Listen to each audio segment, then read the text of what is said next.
মেসির এই ঘটনা আমাদের সবার মোবাইলে পৌঁছে গেছে, আমরা সবাই দেখে নিয়েছি। ভাবতে পারেন বাঙালি কত নির্লজ্জ হতে পারে, যে জিনিসটা ভিন্ন রাজ্য সব করে দেখালো। হায়দ্রাবাদে দেখলাম আমরা মেসি কীভাবে ফুটবল খেলছে, অডিয়েন্সের কাছে বল দিচ্ছে, কিন্তু সেই জিনিসটা আমাদের মানে বাংলাতে হলো না, আমাদের পশ্চিমবঙ্গে হলো না, কলকাতার বুকে হলো না। মানে আর কি যাবে? বাংলার হাত থেকে আইটি গিয়েছে, যেটা এখন বেঙ্গালুরু আইটি হাব বনেছে। বাংলার হাত থেকে সিঙ্গুর করার পর টাটা প্লান্ট গিয়েছে, শেষ পর্যন্ত ছিল মেসি। সেই মেসিটাকে আমরা ঠিকমতো উপভোগ করতে পারলাম না। কেন? কিছু মানুষের জন্য, কিছু গ্রুপ অফ পিপুলের জন্য। মানে বাঙালির দ্বারা বোধহয় আর এই জগতে আর কিছু সম্ভব হবে না। সত্যি আজকে মানে খুব লজ্জা লাগছে। একজন ইন্টারন্যাশনাল প্লেয়ার, সে কী এক্সপিরিয়েন্স করে গেল এই বাঙালির কাছ থেকে, সেটা ভাবা যায়? আজকে বাংলার বুকে কি কি ইন্ডাস্ট্রি হওয়ার কথা ছিল, আমরা কিছু রাখতে পারলাম না।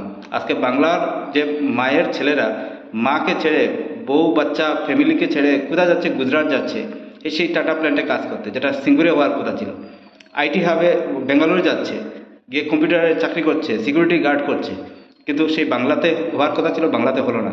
সিঙ্গুরে টাটা প্ল্যান্ট হওয়ার কথা ছিল।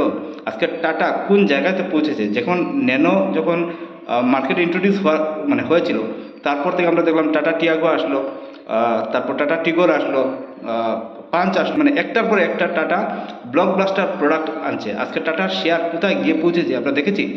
আমরা বাঙালিরা এসব জিনিস দেখি না।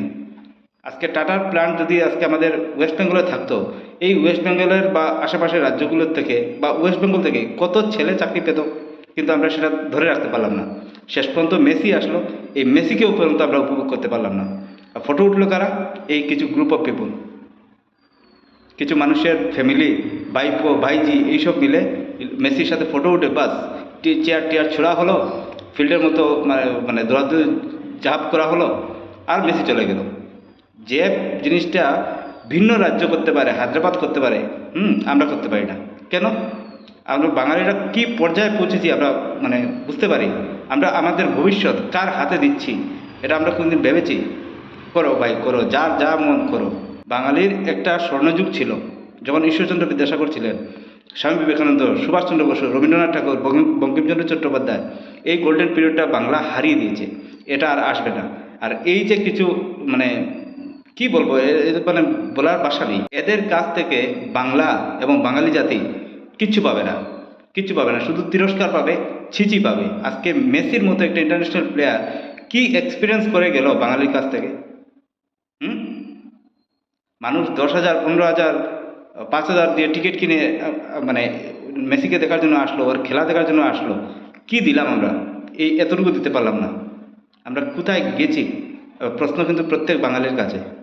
চিন্তা করবেন আমরা কোন পর্যায়ে পৌঁছেছি, আর বাঙালি জাতি এখন কোন পর্যায়ে পৌঁছেছে। ছি, সত্যি মানে নির্লজ্জ বাঙালি একটা। কিচ্ছু হলো না, কিচ্ছু হলো না। আইটি হাব হলো না, টাটা হলো না, সিঙ্গুর হলো না।